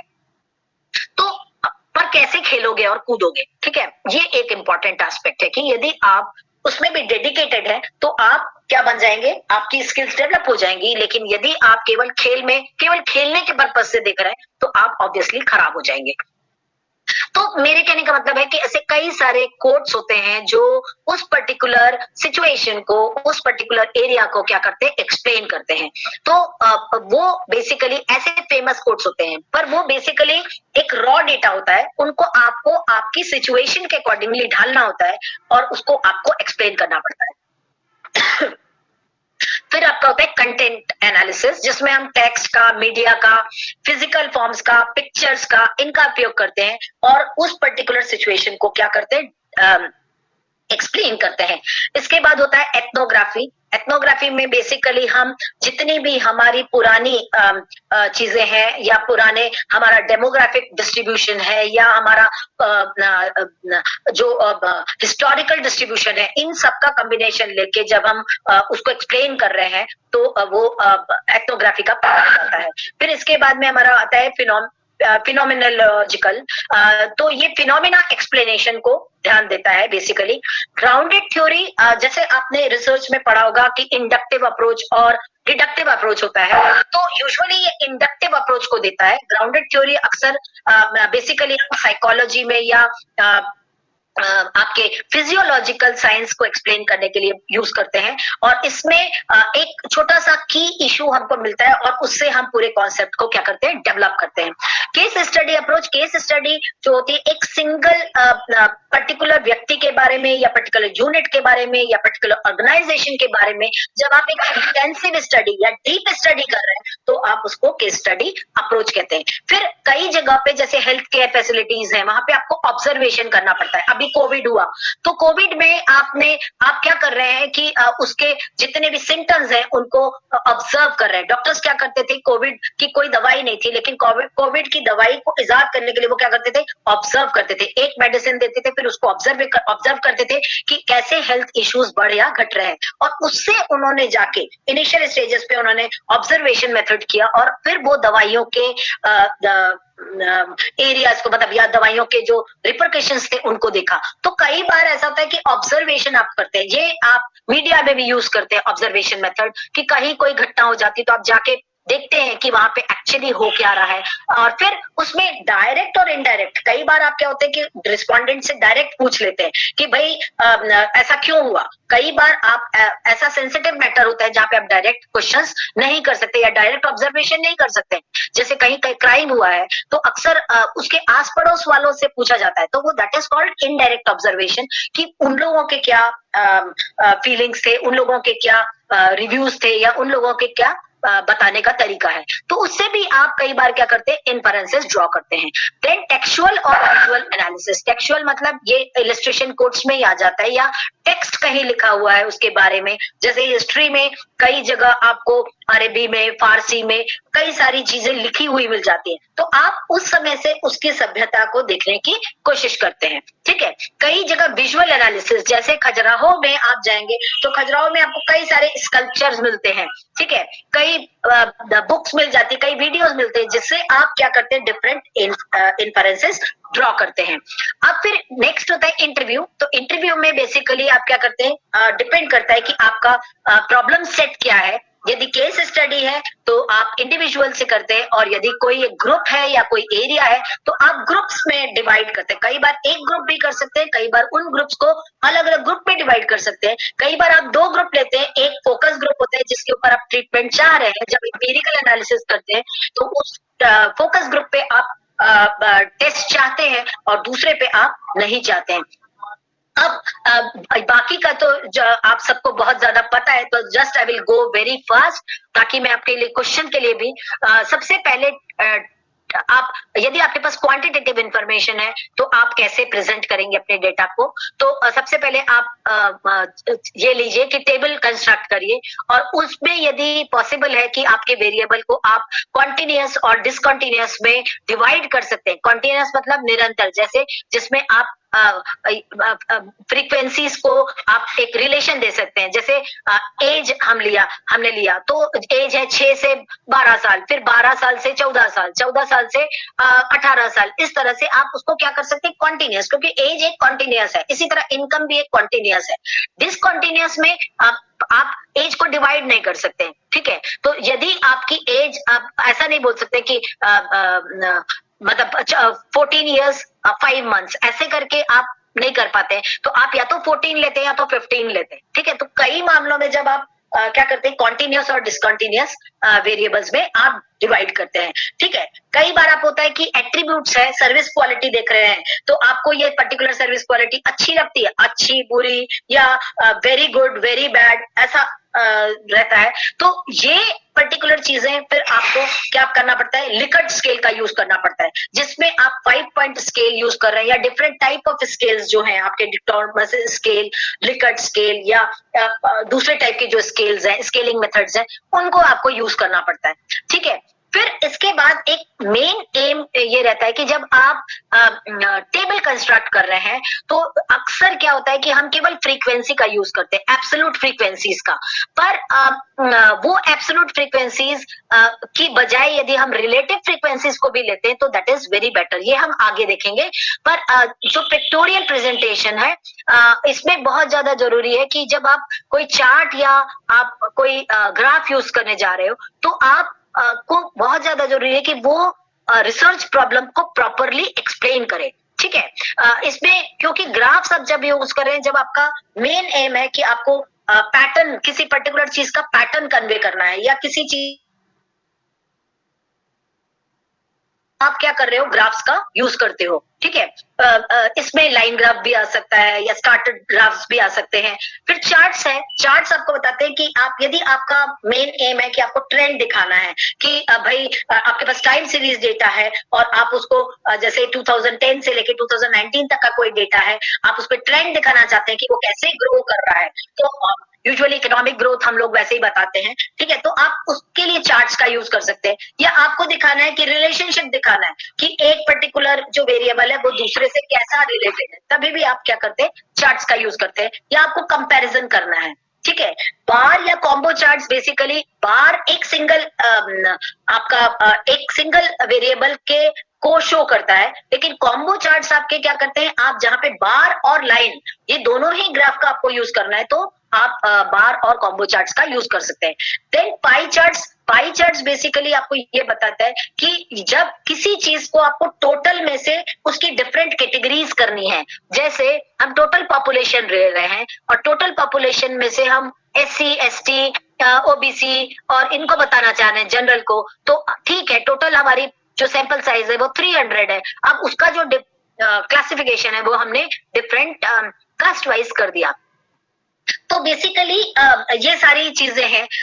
जियो मैप्स और स्कोर कार्ड्स, बेसिकली जियो मैप्स लोकेशनल और या एरिया को डिफाइन करने के लिए हम यूज करते हैं। पर ये सब चीजें तो आपको स्टैटिस्टिक्स के इसमें भी पता है, पर जब आप पिक्टोरियल रिप्रेजेंटेशन कर रहे हैं डेटा का, तो ये ज्यादा जरूरी है कि यदि आप, ये आपको पता होना चाहिए कि आप यदि ग्राफ यूज कर रहे हैं तो क्यों यूज कर रहे हैं, चार्ट यूज कर रहे हैं तो क्यों यूज कर रहे हैं, और लाइन ग्राफ या पाई चार्ट यूज कर रहे हैं तो क्यों यूज कर रहे हैं। ये बहुत इंपॉर्टेंट है आपके लिए जानने का, ठीक है। फिर अब जैसे मैंने आपको बताया कि आपको एब्सोल्यूट और रिलेटिव फ्रीक्वेंसी दोनों लेनी चाहिए, तो क्यों लेनी चाहिए, अब यहाँ पे मैंने एक एग्जांपल से दिखाया है कि यहाँ से 2-3 चीजें मैं आपको बताऊंगी कि एक तो आप ये देख रहे हैं कि ये एक कॉन्टिन्यूस डेटा आपका है, ईयर आपका कॉन्टिन्यूस है 89 से 99, 99 से 2009, 2009 से 2019, और इसमें हम एब्सोल्यूट फ्रीक्वेंसी देख रहे हैं, तो बर्थ को देख रहे हैं कि भाई 89 से 99 का जो डिकेड था उसमें 35 बर्थ है, 99 टू 2009 में 46 का बर्थ है, और सो ऑन, राइट। मतलब बेसिकली यदि हम देखें अब, लेकिन हम इसके रिलेटिव देखें तो रिलेटिव में हमको दिखाई देता है कि किसके रिलेशन में, तो हम टोटल के रिलेशन में। तो जब कोई चीज हमारी इंपॉर्टेंट है कि जब हमको ये बताना है कि कंपेयर करना है किसके बीच में, 3 सिटीज के बीच में, 3 ज्योग्राफिकल बाउंड्रीज के बीच में, 3 ज्योग्राफिकल एरियाज के बीच में, किसी पर्टिकुलर चीज को हमको compare, frequency is more important rather than absolute frequency, तब हमारे लिए बहुत ज्यादा जरूरी होता है। अब इसका एक्सप्लेनेशन आप देखिए, कई बार हमने देखा है कि बच्चे क्या करते हैं कि जो टेबल में लिखा है वही आप एक्सप्लेन करने लग जाते हैं कि भाई यदि एक लेमैन की तरह से मैं बोलूं तो ऐसा होगा कि वो बताएंगे टेबल को देख के ये लगता है कि 89 से 99 में जो नंबर ऑफ बर्थ थे वो 35 थे, ठीक है। भाई जो दिख रहा है उसको क्यों एक्सप्लेन कर रहे हो, वो तो दिख रहा है, ठीक है, आपको क्या देना है, इसके पीछे की स्टोरी, ठीक है, कि आप नीचे के एक्सप्लेनेशन को देखिए कि we can see the data across 3 decades. हमने क्या बोला, हम 3 डिकेड में ये देख रहे हैं कि कितने परसेंट बर्थ हर एक डिकेड में हुए हैं, नंबर 1। दूसरा कि सबसे ज्यादा जो परसेंटेज ऑफ चिल्ड्रन जो पैदा हुए हैं वो किसके बीच में हुए हैं, 2009 से 2019 के बीच में। दैट्स इट, इसके बाद हमने कोई बात नहीं करी। अब यहाँ पे हम चाहे तो हम मीन से बता सकते हैं कि उनका एक्चुअली सबसे ज्यादा क्या कहते हैं, किस डिकेड में सबसे ज्यादा बर्थ था। तो मीन एज जैसे हम बताते हैं कि इसकी 44 है, तो हम ये हमारे डेटा को समराइज करने में मदद करती है। तो बेसिकली मेरे कहने का मतलब ये है कि जो चीज हम टेबल में दिखा रहे हैं उसको हम एनालाइज नहीं करते हैं, उस चीज को हम क्या करते हैं, उसके पीछे स्टोरी को हम एनालाइज करते हैं। क्योंकि डेटा अपने आप में, यदि आप किसी चीज को टेबुलर फॉर्म में दिखा रहे हैं या किसी चीज को आप चार्ट के रूप में दिखा रहे हैं, उसको एक्सप्लेन करने की जरूरत नहीं है, वो सेल्फ एक्सप्लेनेटरी होता है। ठीक है, जैसे यहाँ पे देखिए, अब ये इससे भी मैं 3-4 चीजें बताऊंगी आपको कि ये एक बार चार्ट है, नंबर 1। दूसरा, ये एक आपके बार के साथ में कंपेयरिंग चार्ट्स भी है, ठीक है, क्योंकि इसमें 2 कंपेयरिंग बॉडीज है। एक तो आप क्वार्टर में कंपेयर कर रहे हैं और एक आप लोकेशन वाइज इसको कंपेयर कर रहे हैं, ठीक है। और दूसरी बात, आप ये बताने की कोशिश कर रहे हैं कि सबसे ज्यादा डोमिनेंट पर्टिकुलर कौन सा एरिया है या कौन सा क्वार्टर है, ठीक है। तो अब ये ग्राफ को देख के सेल्फ एक्सप्लेनेटरी है कि जो 3rd क्वार्टर का परफॉर्मेंस है वो सबसे ज्यादा पीक है, ठीक है, किसके कंपैरिजन में, वेस्ट और नॉर्थ के कंपैरिजन में, ठीक है। और बाकी सारे जो, इसको मैंने वो मतलब एक एग्जांपल देने के लिए, बाकी सारे जो रीजन्स हैं आपके, वो उनका जो परफॉर्मेंस है मोर और लेस स्टेगनेंट है। यदि इसी को दूसरी तरीके से बोला जाता तो आप बोलते हैं first quarter is very poor performer in comparison to 3rd quarter and second quarter is also very poor in comparison to 3rd quarter. आप ऐसा भी लिख सकते थे, लेकिन ये जो एक्सप्लेनेशन है, ये एक्सप्लेनेशन करेक्ट नहीं होता। बजाय किसके, इस तरह से आप एक्सप्लेन करते तो इफेक्टिव राइटिंग स्किल्स की जो मैंने शुरू में बात करी थी और कंपैरिजन की थ्रू बार चार्ट्स और पिक्टोरियल प्रेजेंट की बात करी थी, वो इससे क्या करती है, सेटिस्फाई होती है। इसी तरह जब आप रिपोर्ट कर रहे हैं, ठीक है, रिजल्ट को रिपोर्ट कर रहे हैं, तो आप यूजुअली हमेशा उसको बताएं काय में, परसेंटेज में या प्रोपोर्शंस में, इन रिलेशन टू टोटल, ठीक है। जैसे हमने माना कि 100 का हमने सैंपल लिया, तो आप ये मत बताइए कि 100 में से क्या क्लासिफिकेशन है, आप तो डोमिनेंट चीज को पकड़िए कि 60% of the sample strongly agree with the statement और नॉट। तो बाकी सबका सेल्फ एक्सप्लेनेटरी हो जाता है कि रिमेनिंग आर नॉट agreed और remaining are not satisfied और remaining are not very having credible, right?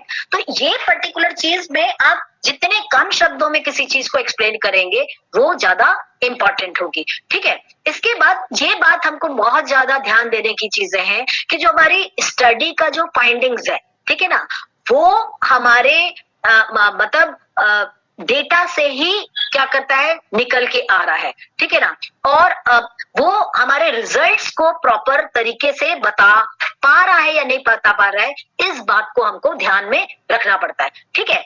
इसमें हम अपने ओपिनियन यूज करना चालू करें कि भाई हम ऐसा सोचते हैं कि ऐसा होना चाहिए। तो कभी भी जितने भी सोशल साइंस के भी सब्जेक्ट हैं, हालांकि वो आपके एक प्रकार से साइंटिफिक भी है ना, तो वहां पे ओपिनियंस का कोई काम नहीं है। ओपिनियंस का काम कहाँ पे होता है, जहां पे हमारी स्टडी इतनी ज्यादा इंपॉर्टेंट नहीं है या जहां पे हमको सिर्फ ये बताना है कि उसका इफेक्ट एक लार्ज सेक्टर पे नहीं पड़ रहा है, तब तो हम उस पे ओपिनियंस दे सकते हैं। कि जैसे कोई एक पर्टिकुलर मॉल खुला और वहां पे आप ये जानना चाह रहे हैं कि क्या ओपिनियन है लोगों का कि मॉल उनके लिए फायदेमंद होगा या नहीं होगा, तो आप ओपिनियन बता सकते हैं क्योंकि इससे मॉल को कोई फर्क नहीं पड़ रहा है या बाकी लोगों को फर्क नहीं पड़ रहा है। लेकिन जब आप अपनी रिसर्च स्टडी करने जा रहे हैं तो वहां पे हर एक डेटा सेट जिसके बारे में आप एक्सप्लेन कर रहे हैं, उससे लोगों आपकी स्टडी के इन्फरेंसेस एनालिसिस को फर्क पड़ रहा है, आपके स्टडी के रिजल्ट्स को फर्क पड़ रहा है, ठीक है। और हमेशा आप चूंकि जब आप डेटा कलेक्ट करते हैं तब का टाइम पीरियड दूसरा होता है और जब आप प्रेजेंट कर रहे हैं तब का टाइम पीरियड दूसरा होता है।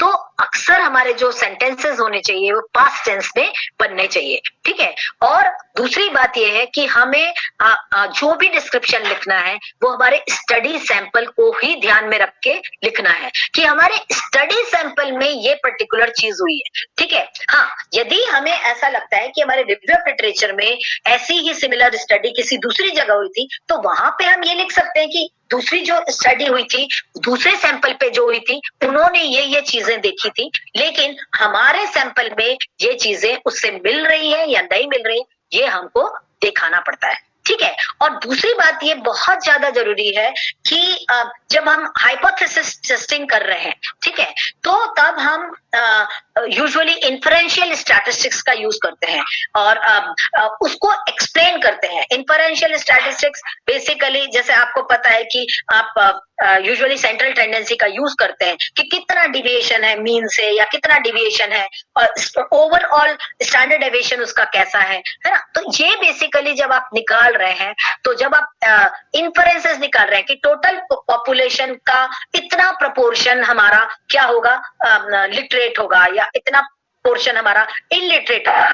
जब हम हाइपोथेसिस ऐसे टेस्ट कर रहे हैं तो हम उसको बता रहे हैं कि हमारे इस प्रोपोर्शन से इस प्रोपोर्शन में क्या सिग्निफिकेंट डिफरेंस है या क्या सिग्निफिकेंट डिफरेंस नहीं है। तो हम पर्टिकुलर अपने पूरे एरिया को क्या करते हैं, 2 या 3 या 4 भागों में डिवाइड करते हैं और फिर उनमें आपस में क्या कर रहे हैं, रिलेशनशिप्स देखने की कोशिश करते हैं। और उसको किससे बता रहे हैं, हमारे इन्फरेंशियल स्टैटिस्टिक्स से, कि उनके बीच में ये जो प्रपोर्शन है वो इक्वल है या नहीं या अनइक्वल है, कैसा है, ठीक है।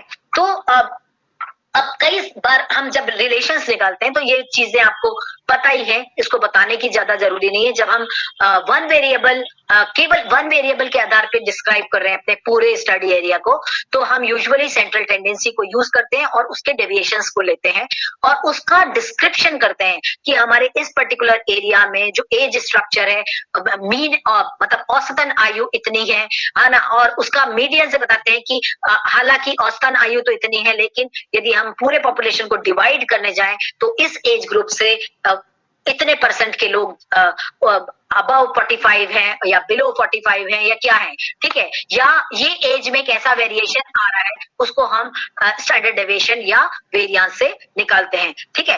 तो ये सारी चीजें, या यदि हमको ऐसा लगता है कि किसी पर्टिकुलर एरिया में मतलब जो एज स्ट्रक्चर है वो काफी स्क्यूड है, ज्यादा बच्चे हैं या ज्यादा बुढ़े हैं, ठीक है, तो हम बताते हैं कि वहां पे भाई ओल्ड एज वाले ज्यादा हैं, तो इसलिए उस पर्टिकुलर एरिया में कौन कौन से मेजर्स लिए जाने चाहिए। तो इस तरह से जब हमारा वन वेरिएबल सेट होता है जिसमें हम केवल एक ही चीज के आधार पे कर रहे हैं, तो हम केवल डिस्क्रिप्टिव प्रेजेंटेशन, और डिस्क्रिप्टिव प्रेजेंटेशन में सेंट्रल टेंडेंसी का यूज करते हैं। लेकिन जब कभी हमारा ये रहता है कि नहीं भाई हमें रिलेशंस भी देख रहा है, तो हम तब क्या करते हैं, यूजुअली क्रॉस टैब्स निकालते हैं। क्रॉस टैब्स कैसे, कि दो वेरिएबल लेते हैं, उनके बीच में रिलेशनशिप देखने की कोशिश करते हैं। जैसे मैंने बताया था, एज और इनकम में, एज और एक्सपेंडिचर में, एज और वेलबींग में, या इनकम और वेलबींग में, ये सब हम क्या कर रहे हैं, क्रॉस टैब्स निकालते जा रहे हैं। अब यदि इन्हीं पे हम देखना चाह रहे हैं कि भाई क्या हम देखें कि गवर्नमेंट पॉलिसी का इफेक्ट क्या है लोगों की इनकम पे, तब हम क्या कर रहे हैं, कॉज एंड इफेक्ट रिलेशनशिप निकाल रहे हैं, और वहां पे हम रिग्रेशन निकाल सकते हैं। क्यों? क्योंकि रिग्रेशन की जो टेक्निक है वो कॉज एंड इफेक्ट रिलेशनशिप को बताती है।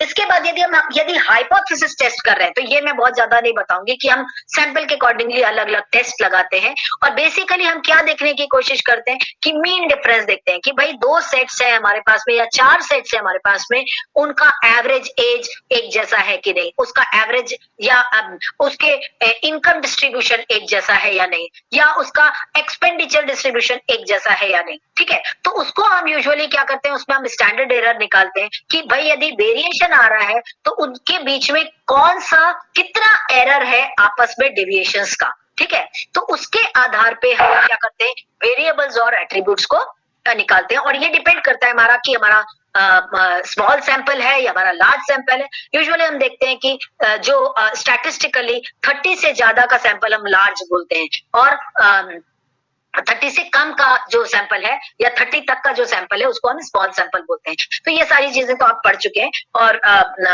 Chi square cup test use करते हैं, ये सब आप जानते हैं। ठीक है, यदि हमारे पास में 2 वेरिएबल से ज्यादा है तब हम usually basically multiple correlation, regression analysis, factor analysis या अनोवा भी लेते हैं, क्योंकि अनोवा में हम एक साथ 4 सिटीज को या 4 सेल्समैन को या 4 एरियाज या 4 वेरिएबल्स आपके हैं उसको यदि किसी एक पर्टिकुलर वेरिएबल पे टेस्ट कर रहे हैं, से प्रोडक्टिविटी पे, तो आप वन वे अनोवा लगा के उनके बीच में सिग्निफिकेंट डिफरेंस देख सकते हैं। यदि आपको 2 ऐसे वेरिएबल मिल रहे हैं जो कॉमन है, दोनों जैसे एक जगह आपने सिटीज ली और एक जगह आपने इनकम स्ट्रक्चर लिया, तो आप बेसिकली वेरिएशन किसके बीच में देखना जा रहे हैं कि डिफरेंट सिटीज के बीच में और डिफरेंट इनकम स्ट्रक्चर्स के बीच में कोई वेरिएशन है या नहीं, तब आप 2 वे एनालिसिस लगाते हैं। And now this is thanks to everyone.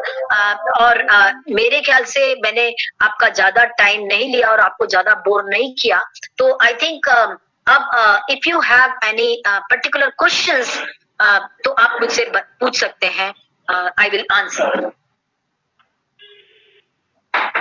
Thank you so much. नमस्कार मैडम। नमस्कार जी। मेरा नाम डॉक्टर विजय डावर है और मैं गवर्नमेंट आर्टिस्ट कॉलेज में असिस्टेंट प्रोफेसर के पद पे कार्यरत हूँ।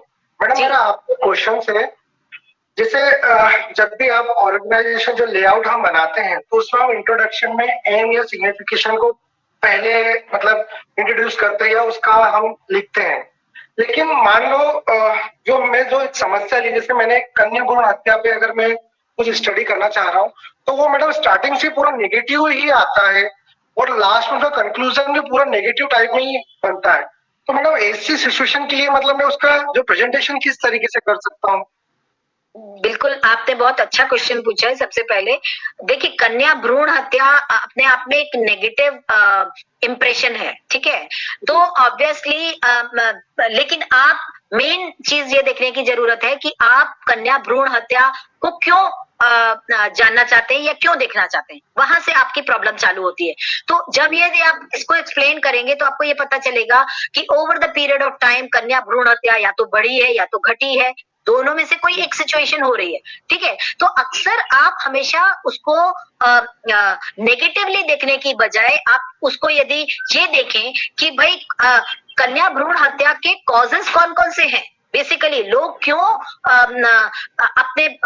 अपनी कन्याओं को स्पेशली गिरा देते हैं, या ऐसे कौन कौन से कारण होते हैं कि जिसके कारण वो कन्या भ्रूण हत्या हो रही है, तब आप वो डिफरेंट डायमेंशंस को यदि सेट करके या उसके डिफरेंट इंडिकेटर्स को सेट करके यदि कन्या भ्रूण हत्या को देखेंगे तो आपको उसमें सब कुछ नेगेटिव नहीं मिलेगा। उसमें कई बार आपको ऐसा मिलेगा कि कई लोग अपनी जो लड़कियां हैं उनको इसलिए गिरा देते हैं क्योंकि उनकी साइज ऑफ फैमिली बहुत बड़ी हो गई है और उनसे या तो कहीं कुछ गलती हो गई या कुछ ऐसा कुछ हुआ, तो एक उनके अंदर में कोई भी अपने बच्चे को जानबूझ के नहीं गिराता, उसको रिग्रेट है। कई बार क्या होता है, अनएथिकल रिलेशंस भी जो होते हैं उसके कारण भी कन्या भ्रूण हत्या होती है। और कई बार सांस्कृतिक या आपके बोले जिसको बोलते हैं आप रूढ़िवादिता, ठीक है, रूढ़िवादिता के कारण भी।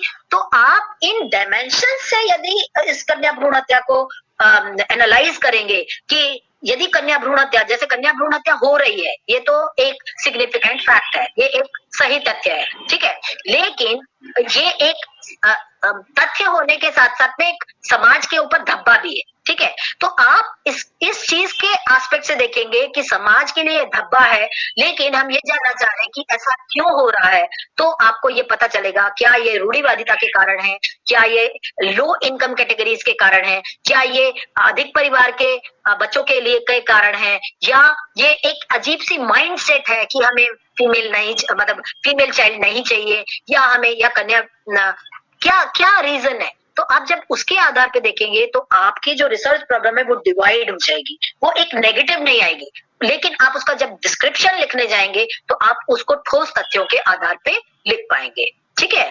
तो इसलिए हमेशा उसको नेगेटिव एस्पेक्ट से मत दिखिए। आप उसको मान के चलेंगे नेगेटिव है तो वो नेगेटिव रहेगी, लेकिन आप उसके डायमेंशंस को चेंज कर देंगे तो वो कभी नेगेटिव नहीं होगी। धन्यवाद मैडम, बहुत बहुत धन्यवाद मैडम। सेशन काफी यूजफुल रहा, मैंने जो मेरे मन में था वो मेरा डाउट बिल्कुल क्लियर हो गया है। सर मैडम आपको बहुत बहुत पुनः धन्यवाद।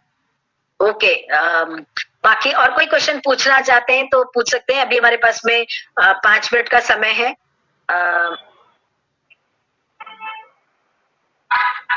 किसी को भी कोई क्वेश्चन पूछना है तो आप पूछ सकते हैं।